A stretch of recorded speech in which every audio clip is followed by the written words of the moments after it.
বেশিরভাগ স্ট্রোক বাথরুমে কেন হয় জানেন?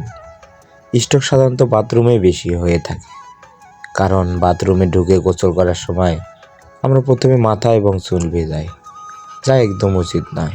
এটি একটি ভুল পদ্ধতি। সঠিক নিয়ম মেনে গোসল না করলে হতে পারে মৃত্যুর গোসল। গোসল করার সময় প্রথমে পায়ে, হাতে, গায়ে, তারপরে মাথায় পানি দিন।